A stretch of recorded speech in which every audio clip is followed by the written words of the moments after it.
हाँ सर, मतलब आप एक करो फिर हम करते हैं, मतलब उतना ही हाँ होगा। हाँ, नहीं मैं तो क्या हो रहा है ना सर, आप पढ़ा देते हो, फिर ओवरलैप हो उसके बाद जाता। वापस से रिकॉर्डिंग देखो, मतलब हाँ, उसमें फिर टाइम जाता है। मैं स्लो स्लो कर रहा हूँ, तो आप एक तो नया प्रोजेक्ट बना लो जैसे मैं बना रहा हूँ, या तो फिर प्रीवियस प्रोजेक्ट में ही अपना करना चालू करो, ठीक है। तो यहाँ पे मैं एक सर बना देता हूँ। प्रीवियस वाले नहीं करते हाँ, थे। प्रीवियस वाले में ही करो आप। मैं बस रिवीजन के लिए। ये क्या एंड्रॉइड एसडीके नॉट फाउंड का क्या एरर आता है इसको वो करवा? एक्चुअली जो मैंने एक लिस्ट डाला है उसमें एंड्रॉइड का भी सपोर्ट है, और हमारा एसडीके वो उसमें बताना पड़ता है, उसको पाथ देना पड़ता है, तो वो छोड़ दो, कोई इशू नहीं है, वो डिलीट मार दो पहले वो। आप मॉड्यूल को डिलीट कर सकते हो। तो यहाँ पे मैं जनरेट कर रहा हूँ deployment descriptor and then finish. हमेशा याद रखना है कि जनरेट करना है web dot XML, that is our deployment descriptor. Okay, तो हम आज स्ट्रक्चर बनाने वाले हैं, तो उसके लिए सबसे पहले तो सर्वलेट बना के हम क्रिएट कर लेते हैं, फिर हम उसके अंदर स्ट्रक्चर ऐड करेंगे, किस तरीके से हम स्ट्रक्चर ऐड करते हैं। सबसे पहले इसके ऊपर एसआरसी पर राइट क्लिक करूंगा और मैं ऐड कर दूंगा एक क्लास। आ गई क्लास। क्लास क्लास का नाम दे दो जो भी प्रोजेक्ट हमें, नेम क्या दिया आपने? कुछ भी, web web two. Two. Web two दे दिया मैंने इस बार। क्लास का नाम दे रहा हूँ पेज, या फिर माय पेज, जो भी अपना नाम देना है वो दे दो। सर सिंपली अब इग्नोर फिर से कर। बनाना है क्या? नहीं नहीं नहीं, आप प्रीवियस वाले में भी कर सकते हो। सर थोड़ा प्रीवियस स्लो वाले में, थोड़ा। इंडेक्स वाले में। आराम से करो योग। क्लास बनाओ, क्लास बना वो के क्लास का मतलब नाम दो। साथ में ही चल रहा हूँ सर, हाँ इसीलिए। हाँ, क्लास का नाम दो और फिनिश कर दो बस। जो भी नाम देना है आप दे सकते हो। आपको पैकेज का नाम देना है तो आप पैकेज का नाम भी दे सकते हो। ओके, मेरे केस में मैंने पैकेज का नाम नहीं दिया है, तो एसआरसी जो है, एसआरसी के अंदर डिफॉल्ट पैकेज के अंदर ही आपको माई पेज डॉट जावा दिखेगा। ओके, अब नेक्स्ट स्टेप जो करना है, हमें एक्सटेंड करना है। क्या करेंगे हम? एक्सटेंड करेंगे। किसको? इंटरफेस को। तो एक्सटेंड नहीं लगेगा इंटरफेस से, तो हमें क्या लगेगा? इम्प्लीमेंट्स लगेगा कीवर्ड। और यहाँ पे हम सर्वलेट जो इंटरफेस है उसको इम्प्लीमेंट करेंगे। हमें ये चीज पता है कि सर्वलेट के अंदर क्या होता है, होती है अनइम्प्लीमेंटेड मेथड, तो हम उनको देंगे बॉडी। कैसे देंगे? जाएंगे क्लास के ऊपर, वहां पे लिखा रहेगा ऐड अनइम्प्लीमेंटेड मेथड, मतलब उसके अंदर के मेथड्स को ओवरराइड मारेंगे। क्लिक करेंगे तो मुझे ये 5 मेथड्स मिलेंगे। कितने? 1 2 3 4 5। 5 मेथड्स मुझे मिलेंगे। इसको सीक्वेंस वाइज रखोगे तो भी चलेगा, अदरवाइज आप जैसे लिख रहे हो, जैसा है वैसे भी लिखोगे तो भी चलेगा। ठीक है, सिर्फ लाइफ साइकिल के लिए मैंने उसको प्रॉपरली ऊपर नीचे रखा था, बाकी आप कैसे भी रख सकते हो। सबसे ऊपर सबसे पहले जो हम करेंगे वो सर्वलेट कॉन्फ़िग का हम रेफरेंस क्रिएट करेंगे। तो हम क्या करेंगे, ये अगर ऐसा कुछ आता है तो कैंसिल कर देना, अगर आप मेरा इक्लिप्स यूज कर रहे हो तो। फिर से एक बार सर्वलेट कॉन्फ़िग का रेफरेंस बना, जो नाम देना आप दे सकते हो। कॉन्फ़िग दे रहा हूँ, आपको जो देना है वो दे सकते हो। देन उसके बाद आप लिख दोगे नल। बस इतना आप कर लो, तब तक हो जाए तो हाँ बोलो, फिर अपन आगे बढ़ेंगे। क्लास बनाया, क्लास को इम्प्लीमेंट किया सर्वलेट इंटरफेस से। देन उसके बाद हमने मेथड मेथड ओवरराइड्स मारी प्रोजेक्ट उसके। एक्सप्लोरर जो है, हाँ,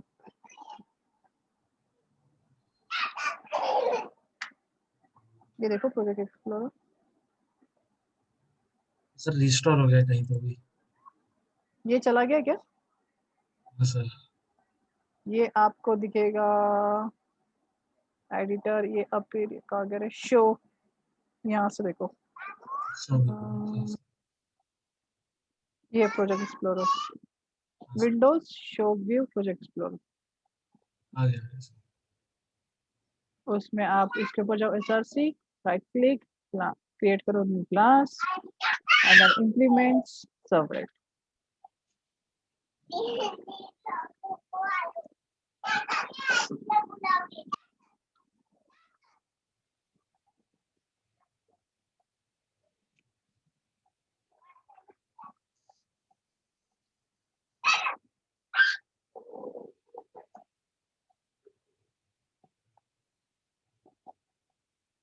सर एसआरसी पे राइट क्लिक करके क्या था? क्लास, एसआरसी, राइट क्लिक, अच्छा हो गया। New new new class. Class. Class, class का जो नाम देना है वो दे दो, पैकेज का सर नाम एक देना है क्लास फिर, बनाना क्यों जरूरी होता है? क्योंकि हमें सर्वलेट बनाना है। या तो फिर आप डायरेक्टली सर्वलेट भी बना सकते हो, right click, new and servlet. But servlet के अंदर पहले से जो कोड आता है वो अभी तक हम सीख लेंगे, इसलिए हम वो नहीं कर अच्छा। रहे। जब हम सीख लेंगे तो हम क्लास फिर तो वही। बन गई। हाँ, अब क्या करो, आप इम्प्लीमेंट्स करो सर्वलेट को।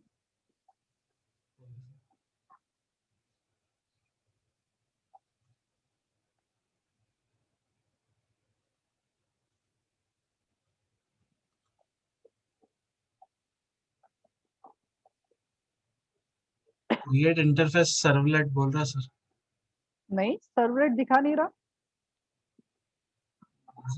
देखो जैसे मैं फिर से कर रहा हूँ, ये देखो मैं सब डिलीट कर देता हूँ। कंट्रोल स्पेस दबा। यहाँ पे मैंने लिखा, देखो ये मेरी क्लास हो गई ऐसा, ये सब हटा देते हैं, ये भी सब हटा देते हैं। आपके केस में कुछ इस तरीके से आपके एक क्लास हाँ होंगे। इतना, हाँ सर। उसके बाद आप क्या करो, इम्प्लीमेंट्स लिखो, देन उसके बाद करो सर्वलेट, SE लिखो और कंट्रोल स्पेस डालो, लगाओ। वहां पे देखो, वहां पे आ रहा है क्या, जावा एक्स डॉट सर्वलेट।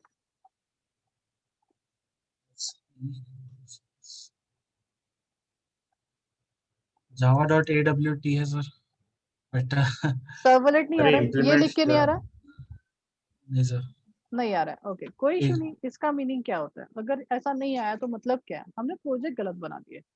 फिर से यहाँ पे फाइल में जाओ, न्यू करो, जैसे मैं कर रहा हूँ, फिर से मेरे साथ पीछे पीछे स्टेप करो। हाँ सर। फाइल, न्यू, हाँ, अरे रुक जाओ, न्यू, देन जाओ डायनामिक वेब प्रोजेक्ट। ओके, हाँ नाम दो, जो भी नाम देना है, जैसे मैं अभी वेब 3 कर देता हूँ। नेक्स्ट, अब ये देखो कि आपका अपाचे टॉमकैट सिलेक्ट है या नहीं है। अगर यहाँ पे नन करके होगा तो भी प्रॉब्लम है। ओके, हाँ टारगेट रन टाइम है सर। हाँ टारगेट रन टाइम आपका होना चाहिए, तो आपका होना चाहिए ना अब। ना सर।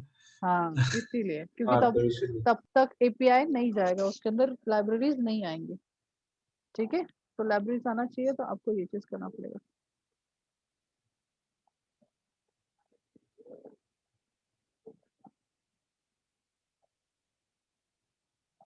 ओके, सिलेक्ट करो, देन यहाँ पे डायनामिक 3.0 पे ऑटोमेटिकली सिलेक्टेड रहेगा। देन ये ऑटोमेटिकली सारा कुछ सिलेक्टेड रहेगा। सिंपली यहाँ से next, next, generate deployment descriptor and finish. तो आपको ये प्रोजेक्ट मिल जाएगा। तो इसको भी मैं बंद कर देता हूँ प्रोजेक्ट को। हम वेब 3 को ओपन करते हैं। वेब 3 को ओपन करने के बाद सोर्स के ऊपर जाएंगे, जावा रिसोर्सेज, देन ये देखो source SRC, right click on SRC, then class, class का नाम दो, माय पेज, जो नाम देना आप दे सकते हो, होम पेज वगैरह जो भी। मैं दे रहा हूँ माय पेज, और यहाँ पे कर दूंगा मैं फिनिश। फिनिश करने के बाद यहाँ पे लिखूंगा मैं फिर से एक बार, इम्प्लीमेंट सर्वलेट, SE ही लिखो और कंट्रोल स्पेस करो, तो आपको नजर आएगा सर्वलेट। अभी आ रहा है योग, सर्वलेट नजर। डाउनलोड हो रहा है सर कुछ तो भी डायरेक्टरी। हाँ नेक्स्ट किया। अच्छा, ये फिर ठीक आप, है, आगे का तो समझ गया सर। हाँ यहाँ पे आगे का हम, समझ गया। यहाँ पे हम सर्वलेट सिलेक्ट करेंगे, देन सर्वलेट जब सिलेक्ट करेंगे तो यहाँ पे हमें अनइम्प्लीमेंटेड मेथड्स को ओवरराइट करना है। तो यहाँ पे हमें 5 मेथड्स मिल जाएंगी। देन हम क्या करेंगे, सर्वलेट कॉन्फिग का ऑब्जेक्ट बनाएंगे। सर्वलेट कॉन्फिग, जो भी बनाना है, जो भी नाम देना है दे सकते हो, इक्वल्स टू नल, बिकॉज इसका ऑब्जेक्ट हम बाद में बनाने वाले हैं। सर्वलेट कॉन्फिग का जो ऑब्जेक्ट है, ये कौन सी मेथड देते हैं मुझे, तो हमें देती है कौन गई वो इनिट मेथड। आप देख रहे हो यहाँ पे मुझे जो कंटेनर है मेरा, ये जो कंटेनर है कंटेक्स्ट, ये जो है ये सर्वर है, ये हमें ऑब्जेक्ट देगा यहाँ पे, इस वाले आर्गुमेंट में हमें ऑब्जेक्ट मिलेगा। तो इसका ऑब्जेक्ट यूज करते हुए हम कॉन्फ़िगर का ऑब्जेक्ट क्रिएट करेंगे। कैसे करेंगे, सिंपली हम उस आर्गुमेंट को पास करवा देंगे। कैसे करेंगे, चलो देखते हैं। पहले हाँ कॉन्फ़िग कॉन्फ्लिक्ट लिखेंगे, con dot equals sir to conflict ARGS 0, जो भी यहाँ पे वेरिएबल रहेगा उसको लिखो। कंफ्यूज हो रहे हो तो यहाँ पे भी कॉन्फ़िग ही लिख दो, बिकॉज ये कॉन्फ़िग का रेफरेंस है। तो यहाँ पे आप क्या करो, कॉन्फ़िग को इधर लिख दो। अब डिफरेंस क्रिएट करने के लिए कि ये जो है ये आपका डेटा मेंबर है, ये यस। वाला, तो आप यहाँ पे इसके सामने लिख दोगे दिस। तो ये है फर्स्ट स्टेप कि आपको कॉन्फ़िग का ऑब्जेक्ट बनाना है। हो गया डाउनलोड योग। हो ही रहा है सर वो। ठीक है ना, आप करो सर, मैं देखता हूँ तब तक। ओके, तो ये फर्स्ट स्टेप है। फिर से एक बार बता रहा हूँ, पहले आप सर्वलेट कॉन्फ़िग का ऑब्जेक्ट बनाओगे, देन उसको क्रिएट करने के लिए इन इट में जाएंगे और इन इट में जाके दिस डॉट कॉन्फ़िगर करोगे। ये फर्स्ट स्टेप है। अब ये फर्स्ट स्टेप हो गई। अभी हम नेक्स्ट स्टेप्स करेंगे। अब यहाँ पे इनिट के अंदर और कुछ नहीं करना। देन अभी हमें जाना है सर्विसेज के ऊपर। ठीक है सर यस बोलो। सर मेरे इक्लिप्स में हाँ। वो जो आपने कॉन्फ़िग लिखे ना अभी, हाँ मतलब एक वेरिएबल बनाया आपने कॉन्फ़िग, हाँ और arg0 की जगह आपने कॉन्फ़िग लिखे। हाँ सर मेरे इसमें पहले से ही कॉन्फ़िग लिख के था, और सर्विस में वो जो arg1 और arg2 है ना, हाँ arg0 arg1, रिक्वेस्ट एंड वहाँ रिस्पॉन्स पे का रिस्पॉन्स और रिक्वेस्ट पहले से था। हाँ। तो वो कैसा है कि आपका थोड़ा लेटेस्ट है, इसलिए हमारे इसमें मेरे को मैन्युअली लिखना पड़ता है, बिकॉज ये चीज सही नहीं है। ARG0 ARG1 मेरे को याद रखना पड़ेगा कि ARG0 रिक्वेस्ट का ऑब्जेक्ट है और ARG1, तो इसीलिए मैं चेंज करता हूँ ना, मुझे चेंज करना पड़ता है ये हमेशा। आपके केस में लिख के आएगा, इसलिए तो मैं पढ़ाने के वक्त इस चीज को मैं चेंज कर देता हूँ। यहाँ पे मुझे मैन्युअली करना पड़ रहा है, आपके केस में आपको आएगा। ठीक है, मेरा ओल्ड वाला है इक्लिप्स। ओके, अब हमने ये कर लिया। अभी हमें क्या करना पड़ेगा, कॉन्फ़िगर जो हमारा जो ऑब्जेक्ट है कॉन्फ़िगर का, उसको हमें रिटर्न भी देना पड़ेगा। किसको, सर्वलेट कॉन्फ़िग को। तो यहाँ पे हम कॉन्फ़िग को रिटर्न करा देंगे, जो हमने ऑब्जेक्ट बनाया था उसको रिटर्न। ये हो गया, मतलब हमने जितना कॉन्फ़िगरेशन करना था सर्वलेट के साथ ये कर दिया। ये इंटरनल प्रोसेस है जो हमें करना पड़ता है, हमें बताना पड़ता है सर्वर को। अभी है हमारा मेन काम कि हमें सर्वर के ऊपर मुझे एक पेज क्रिएट करना है। देखिए क्यों क्यों मैं ऐसा बोलता था कि जो जावा में, जैसे मैं बोलता था ना कि हाँ फ्रंट एंड वाला कोई अलग पर्सन रहेगा, बैक एंड वाला अलग पर्सन, पर ना स्टूडेंट को समझ में नहीं आता ऐसा क्यों, कि भाई HTML CSS जावास्क्रिप्ट भी तो हम कर सकते हैं, देन जावा का कोड भी हम लिख सकते हैं और डेटाबेस का। बट ऐसा क्यों होता है कि कंपनी में 3 डेवलपर होते हैं, front end developer, back end developer और डेटाबेस डेवलपर। ऐसे 3 क्यों होते हैं, बिकॉज आपको आज पता चलेगा। देखो अभी हम क्या करने वाले हैं, हमारे सर्वलेट के थ्रू हम फ्रंट एंड को ऐड करेंगे। अभी हम समझ रहे हैं कि ये जो फ्रंट एंड है ये हमने नहीं बनाया, किसी ने मुझे बना के दिया है। अब मैं क्या करूंगा, वो फ्रंट एंड को मैं मेरे सर्वलेट के साथ अटैच करूंगा। सर्वलेट पे कोई भी चीज को प्रिंट करना है, मतलब आपके वेब एप्लीकेशन पे कुछ भी चीज को प्रिंट करना है, तो आपको प्रिंट राइटर का सबसे पहले ऑब्जेक्ट बनाना पड़ेगा, बिकॉज प्रिंट राइटर का यूज करके ही हम क्या कर सकते हैं, डेटा को प्रिंट कर सकते हैं। तो किस तरीके से प्रिंट राइटर का ऑब्जेक्ट बनेगा, कुछ भी चीज अगर आपको वेबसाइट पे प्रिंट करना है बाय यूजिंग सर्वर, तो सर्वर जो भी करता है वो रिस्पॉन्स के ऑब्जेक्ट से करता है, बिकॉज वो कुछ देने वाला है। तो यहाँ पे हम करेंगे response dot set content time. सबसे पहले ब्राउजर को ये बताएंगे कि जो मैं प्रिंट करने वाला हूँ वो किस टाइप का है। तो मैं बता रहा हूँ, मैं जो भी प्रिंट करने वाला हूँ वो टेक्स्ट टाइप का HTML डेटा रहेगा। तो मैं जितना भी कुछ प्रिंट राइटर के अंदर डालूंगा वो टेक्स्ट टाइप का HTML डेटा रहेगा। उसके बाद प्रिंट करने के लिए जो लगता है वो होता है प्रिंट राइटर का ऑब्जेक्ट। ये 3 से 4 बार बता दिया वो मैंने, होपफुली अभी तक तो याद होना चाहिए। सो प्रिंट राइटर का आउट ऑब्जेक्ट बनाएंगे। देन आउट ऑब्जेक्ट बनाने के बाद इसको क्रिएट करने के लिए भी हमारा जो रिस्पॉन्स का ऑब्जेक्ट है ये हेल्प करेगा। गेट राइटर एक मेथड है जिसका यूज करके आपका प्रिंट राइटर का ऑब्जेक्ट क्रिएट हो जाएगा। ये रेफरेंस था, जब तक यहाँ पे था इक्वल्स टू के पीछे में ये जैसे ही लगा दिया तो आउट ऑब्जेक्ट क्रिएट हो गया।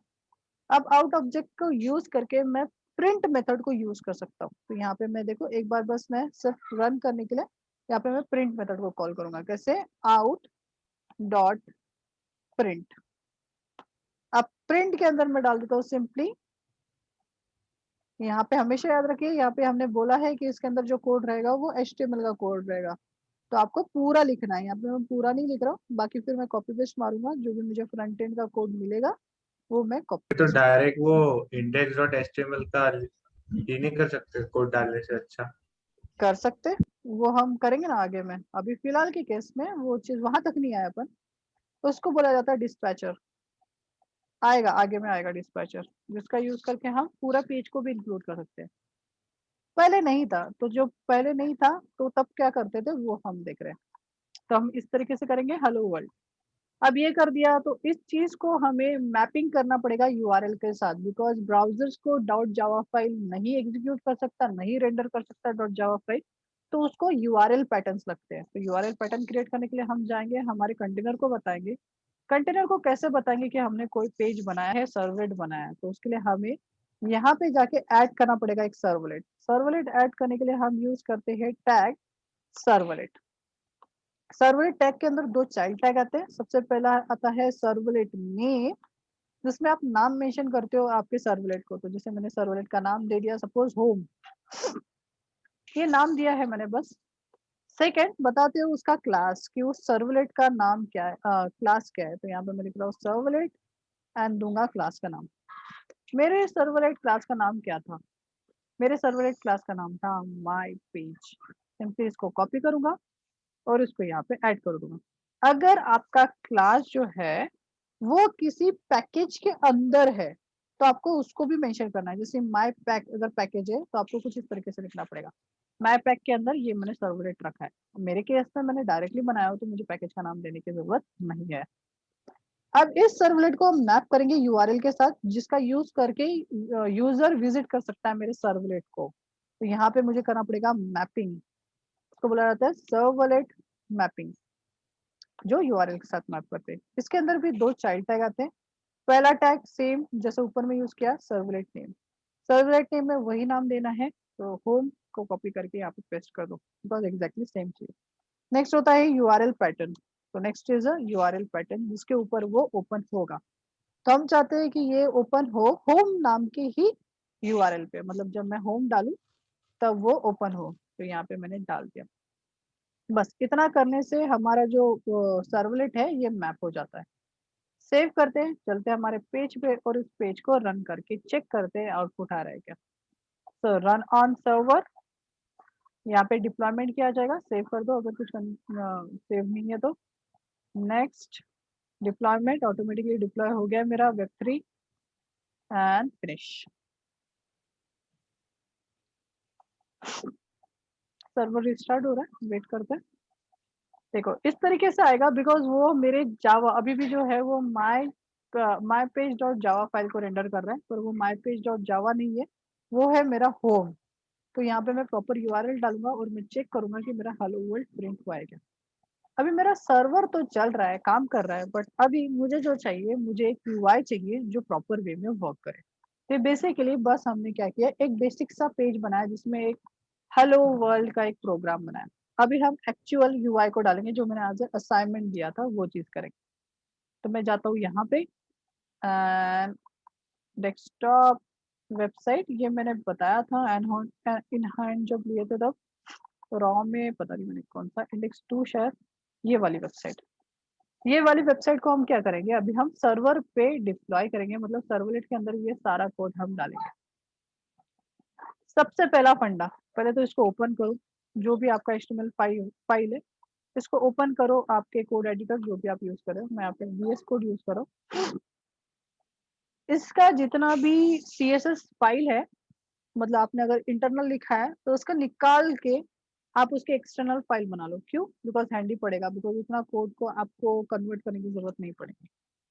तो हम क्या करेंगे, ये जितना भी कोड है इसमें सबसे पहले देखेंगे कि कोई CSS वाला कोड है क्या। तो मुझे दिख रहा है ये स्टाइल टैग के अंदर हम जितना भी कुछ लिखते हैं वो पूरा CSS का पार्ट है। So this is all about CSS। तो मैं ये पूरे CSS को यहाँ से निकालूंगा, ठीक है। तो मैं आपको दिखाता हूँ कि किस तरीके से फिर हमारा पेज नजर आएगा।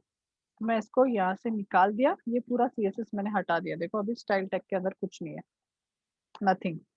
अब इस CSS के लिए मैं न्यू फाइल जनरेट करो, तो मैंने एक न्यू किया और मैं इसमें इस पूरे CSS को ऐड कर दूंगा, जितना भी कुछ CSS था उसको सेव कर दे। इसको नाम दे देते कुछ, तो माई स्टाइल डॉट CSS। अब ये माई स्टाइल डॉट CSS जो है इसको फिर मैं अटैच करूंगा मेरे वाले इसके साथ। यहाँ पे मैं इसको सेव करता हूँ एंड देखो माई स्टाइल डॉट CSS वाली है। अब इसको इसके साथ अटैच करेंगे। अटैच करने के पहले मैं देखना चाहता हूँ अभी इसका हाल क्या है, विदाउट CSS कैसा दिख रहा है। तो ये जो मेरी वेबसाइट है विदाउट CSS कुछ इस तरीके से दिखेंगी। ओके चलेगा। अभी हम क्या करेंगे कि हम उस फाइल को जो हमने सेपरेट की है स्टाइल शीट, उसको हम अटैच करेंगे। अगर आपका CSS फाइल एक्सटर्नल है तो उसको आपको अटैच करना पड़ेगा एक्सटर्नल वाला लिंक देके। तो आप यहाँ पे सर्च भी कर सकते हो CSS, जिसे भूल जाते तो मैं खुद भूल जाता हूँ, तो मैं हमेशा जाके देखता हूँ लिंक इन HTML। तो उसके लिए क्या बोलते हैं लिखा होता है वो देखना है, रिलेशन रिलेशन बताना पड़ता है कि वो स्टाइल शीट है, और आपको रेफरेंस बताना पड़ता है कि वहाँ उसको कहाँ सेव करके रखा है।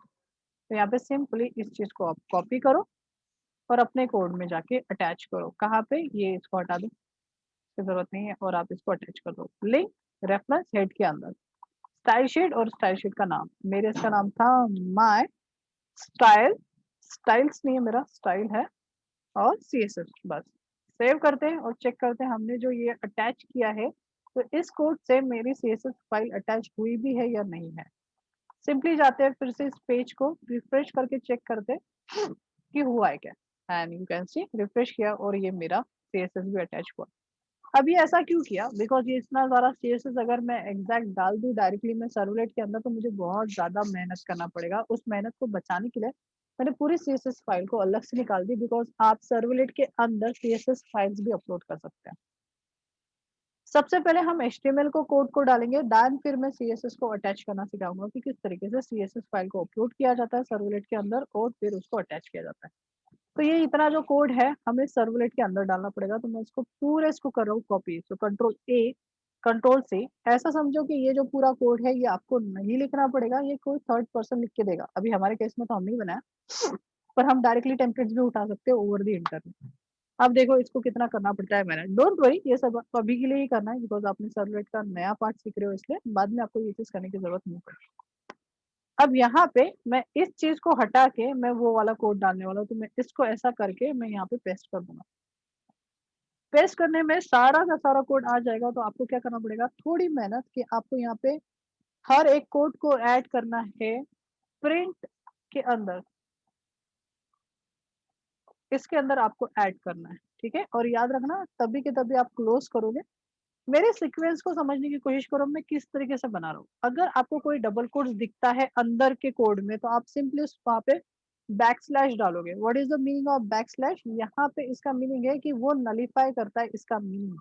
बिकॉज हमें पता है कि हम अगर जब दो डबल कोट्स लगाते हैं तो उसको स्ट्रिंग कंसीडर किया जाता है। बट मुझे कोई वर्ड को, जैसे ये हेलो लिख रहा हूँ मैं, इस वर्ड के आजू बाजू में अगर मुझे प्रिंट करके चाहिए डबल कोट्स, तो इस अगर मैं ऐसा लिखूंगा तो ये पॉसिबल नहीं हो पाएगा, बिकॉज जावा उसको समझेगा कि ये एक स्ट्रिंग है, और अगर मैं इसके पीछे में कुछ स्ट्रिंग लिखूं तो ये एक स्ट्रिंग है और इसको एरर मानेगा। तो इस चीज को नलीफाई करने के लिए हम यहाँ पे बैकस्लैश लगाते हैं। आप देख रहे हो उसको, बैकस्लैश, जिसका मीनिंग है कि इसको डायरेक्टली प्रिंट करना है हेलो के आजू बाजू में। इस चीज को एक्सप्लेन करने के लिए मैं छोटा सा प्रीवियस में कोई भी मैंने अगर प्रोजेक्ट बनाया है नॉर्मल वाला, उसमें आपको करके दिखाता हूँ। तो सिंपली यहाँ पे देखिए, यहाँ पे मैं अगर देखो सिस आउट कर रहा हूँ एंड यहाँ पे लिख रहा हूँ मैं हेलो वर्ल्ड, एंड मैं चाहता हूँ के मैं चाहता हूँ कि ये जो वर्ल्ड है इसके सराउंडेड में मुझे डबल कोट्स चाहिए प्रिंट में। बट मैं ऐसा करूंगा तो यहाँ पे देखो एरर आ जाएगा। मुझे हेलो वर्ल्ड के सामने आगे और पीछे डबल कोट चाहिए, तो मुझे यहाँ पे बैकस्लैश डालना पड़ेगा। बैकस्लैश से क्या होता है कि उसका वो जो डबल कोट का जो स्पेशल मीनिंग है वो हट जाता है, और जो मेरा कंपाइलर है उसको समझ जाता है कि आपको डबल कोट्स प्रिंट करना है। इसीलिए हम चाहते हैं कि वो डबल कोट जैसे कि तैसे आए, इसलिए हम वहाँ पे बैकस्लैश अप्लाई करते हैं। तो होपफुली आपको समझ गया होगा कि क्यों और क्यों हम यहाँ पे बैकस्लैश अप्लाई करते हैं। बाकी एग्जैक्टली सेम, आप बस प्रिंटफ डालते जाओ, डबल कोट्स ऐड करते जाओ और आगे बढ़ते जाओ। प्रिंटफ ऐड करना है, यहाँ पे डबल कोट्स ऐड करना है और यहाँ पे कंप्लीट करना है। सेम चीज ये पूरा नीचे तक जाएगा। जितना भी आपने लिखा है वो पूरा जाएगा। याद रखिए अगर ऐसा कुछ आता है बीच में डबल कोट्स तो वहाँ पे आप स्लैश अप्लाई करोगे, बिकॉज उसका जो स्पेशल मीनिंग है उसको हटाएंगे और हम यूज करेंगे। बाकी सेम चीज जितना भी कुछ है उसमें प्रिंटफ लगाओ, डबल कोट्स लगाओ और आगे बढ़ते जाओ। प्रिंटफ लगाओ, control V and double quotes and बढ़ो। ये पूरा आपको नीचे तक करना है। मैंने लास्ट टाइम भी बोला था कि ये सब पूरा नीचे तक करना है। ये चीज मैंने कल ही करके रख दिया था, तो मैं आपको डायरेक्टली दिखा देता हूँ कि किस तरीके से ये आएगा।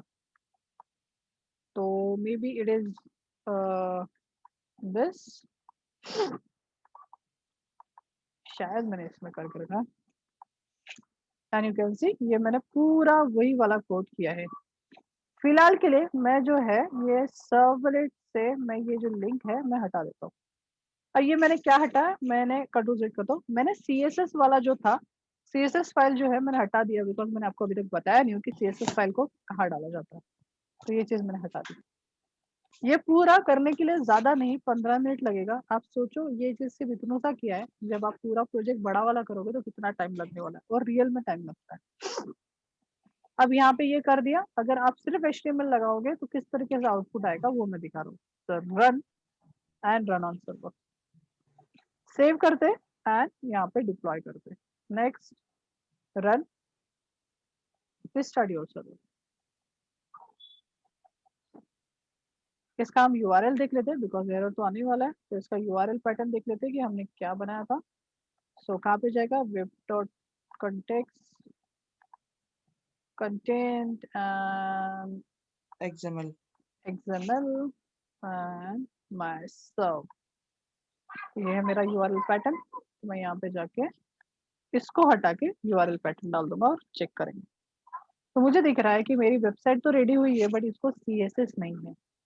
अब समझना है कि CSS एक्चुअल में डाला कहा जाता है हमारे प्रोजेक्ट फाइल में। वापस चलते हैं और हम जो मैं यहाँ पे कर रहा था, ये जो एरर वाला जो पेज है उसके ऊपर आते हैं और उसमें समझाता हूँ। हमने यहाँ पे मेंशन किया है कि मेरा जो CSS फाइल है वो कहाँ पे प्रेजेंट रहेगा, करंट डायरेक्टरी में। सर्वर में जो करंट डायरेक्टरी होती है वो होती है web.content। तो याद रखना, अगर आपको इमेजेस रखना है, CSS फाइल रखना है, या फिर JSP की फाइल रखना है, या फिर JS की फाइल रखना है, जैसे चलते जावास्क्रिप्ट की फाइल, सारी फाइल्स हमेशा और हमेशा, मैं यहाँ पे लिख के भी दे देता हूँ, जैसे यहाँ पे मैं ड्रॉ करके बता देता हूँ कि यार हमेशा और हमेशा आप इसके अंदर ऐड करोगे, that is called as web content के अंदर आप ऐड करोगे। कौन सी फाइल आप ऐड कर सकते हो, मैं यहाँ पे लिख देता हूँ। आप CSS की फाइल ऐड कर सकते हो, JSP जब हम JSP पढ़ेंगे तो भी उसको यहाँ पे ऐड करेंगे, HTML फाइल्स रहेंगी तो भी इसको ऐड कर सकते हैं, JS जावास्क्रिप्ट की फाइल कर सकते हैं, इमेजेस है तो इमेजेस डाल सकते हैं, वीडियोस है तो वीडियोस, मतलब सारी फाइल्स जो है web.content के अंदर आप ऐड करोगे। ओके, तो हम वही कर रहे हैं, अभी हम वही चीज ऐड करेंगे। तो चलते हैं और यहाँ पे हम CSS ऐड करेंगे। कैसे जाएंगे, यहाँ पे CSS का फाइल का नाम था, where is my CSS file, क्या नाम दिया था मैंने, माय स्टाइल।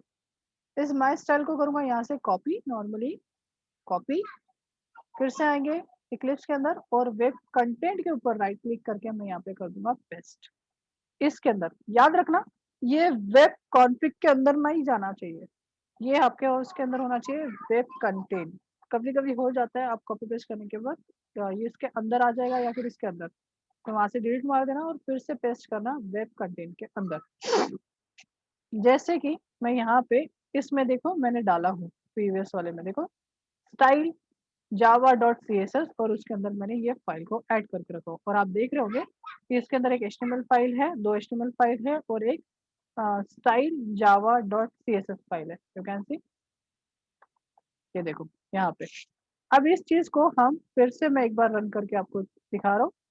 सेम चीज, मतलब मुझे क्या करना पड़ेगा, यहाँ पे उस चीज को ऐड करना पड़ेगा। तो ये मैंने स्टाइल शीट को यहाँ पे ऐड कर दिया। देखो स्टाइल शीट का नाम क्या है, स्टाइल java.css।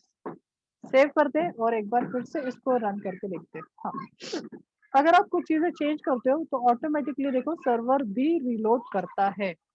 अगर सर्वर ऑटोमेटिकली रिलोड करता है तो आपको सिर्फ और सिर्फ रिफ्रेश करना है। यहाँ पे जैसे आपने रिफ्रेश किया, अगर वो ऑटोमेटिकली रिस्टार्ट हो चुका था, सर्वर रिलोड कर दिया था, तो आपका ये लोड हो जाएगा।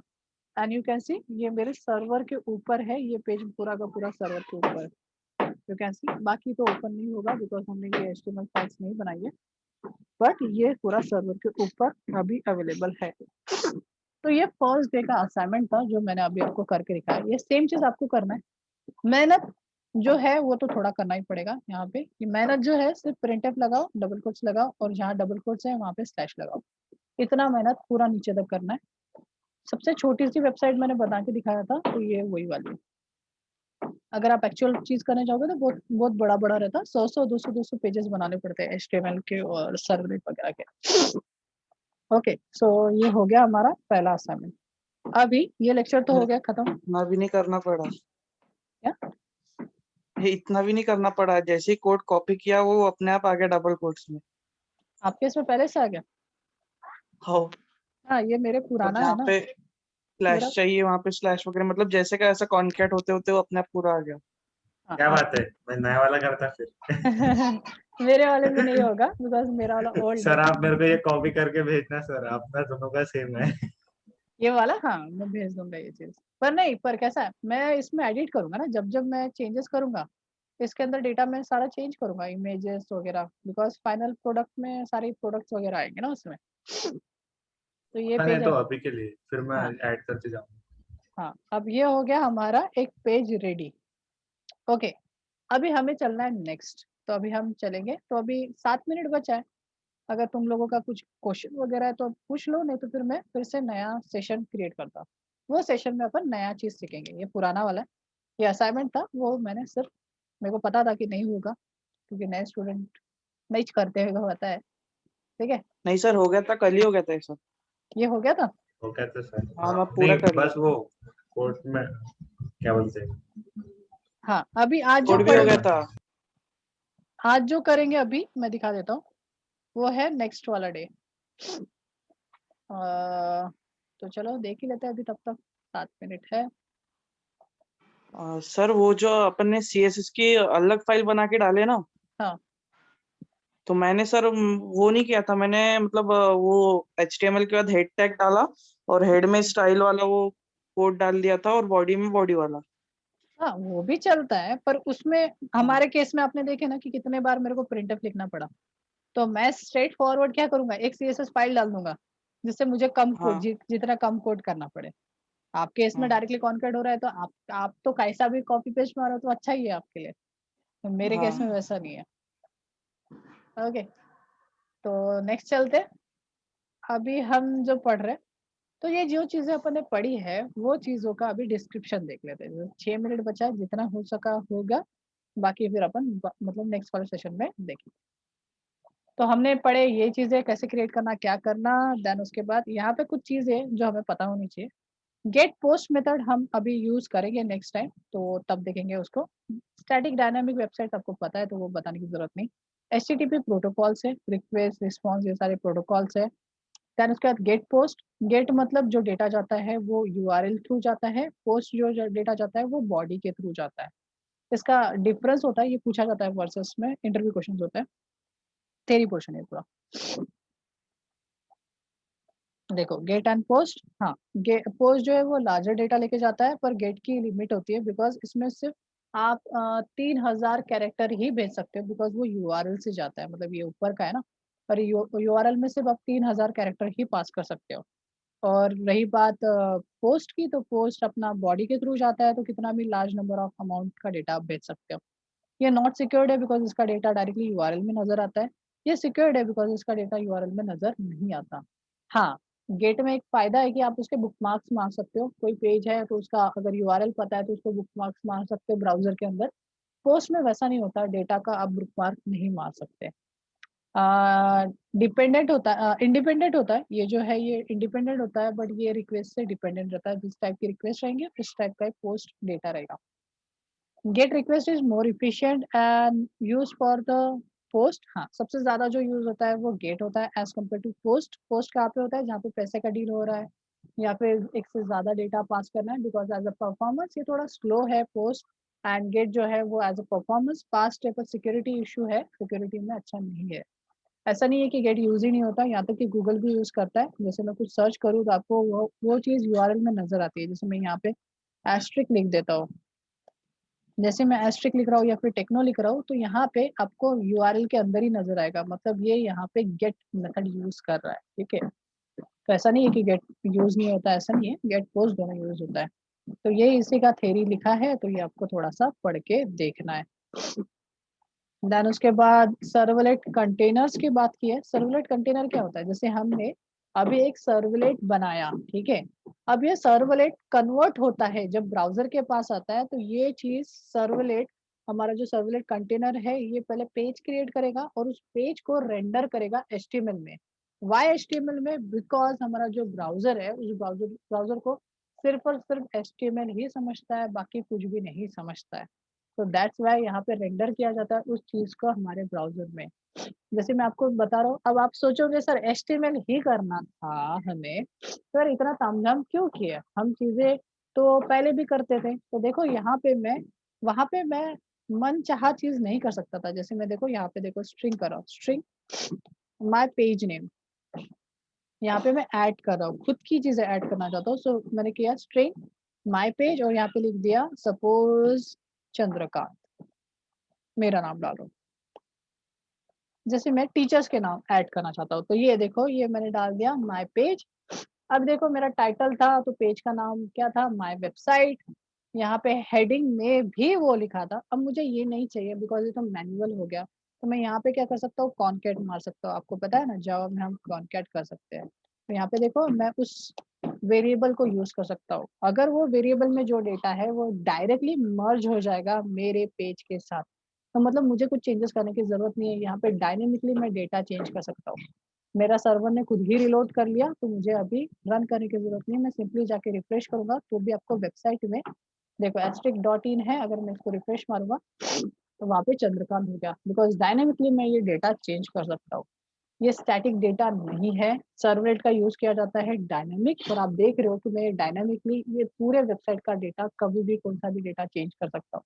बट इसके पहले तक वो डेटा कांस्टेंट था, HTML में वैसा नहीं कर सकता हूँ। HTML में करना है तो पूरा HTML ही मुझे चेंज करना पड़ेगा, बट यहाँ पे वेरिएबल्स है, वेरिएबल में मैं चेंज करूंगा सभी जगह पे वो चेंजेस हो जाएंगे, जितने भी पेजेस रहेंगे वहां भी चेंजेस हो जाएंगे ऑटोमेटिकली। बिकॉज मैं एक वेरिएबल चेंज करूंगा, एक वेरिएबल के अंदर अगर मैंने डेटा चेंज किया और वो वेरिएबल में 10 20 100 पेजेस के अंदर मैं यूज कर रहा हूँ, तो एट द सेम टाइम वो सब जगह से चेंज हो जाएगा। That is the meaning of dynamic. इसी का मीनिंग होता है डायनामिक पेजेस क्रिएट करना। समझ रहे हो बात को? यहाँ तक कि मैं पूरा का पूरा कोड भी चेंज कर सकता हूँ एक क्लिक से या फिर बैकएंड से। तो ये चीज हम देखेंगे एक्चुअल में, बस मैं छोटा सा एक विजन बता रहा था कि कंटेनर सर्वलेट कंटेनर करता क्या काम है। जो भी रिक्वेस्ट आएंगे क्लाइंट के पास से, सर्वलेट देखेगा कि उस टाइप का है क्या। अगर नहीं रहेगा तो डेटाबेस से डेटा उठाएगा और उसके लिए वो पेज क्रिएट करके एज अ रिस्पॉन्स देगा। एग्जाम्पल के लिए, जब आप फेसबुक पे जाते हो तो फेसबुक क्या करता है, यूजर नेम और पासवर्ड लेता है, और जैसे आप यूजर नेम पासवर्ड देते हो वो अब उसके डेटाबेस में सर्च करता है, और डेटाबेस में सर्च करने के बाद वो डेटा उठाता है, डेटा को उसके टेम्पलेट में सेट करता है। तो this is nothing but a template. ऐसा समझो कि हमने जो वेबसाइट बनाया है ये सिंपल सा टेम्पलेट है। डिपेंडिंग अपॉन यूजर लॉगिन हमारा ये टेम्पलेट टोटली चेंज हो जाएगा ऊपर से लेकर नीचे तक। ये कैसे होता है, क्या होता है, ये तो हम आगे देखेंगे। अभी सेशन में 1 मिनट बचा है तो हम नेक्स्ट सेशन अभी स्टार्ट करेंगे। रीजॉइन करना है, सेम लिंक यूज करके रीजॉइन करना है।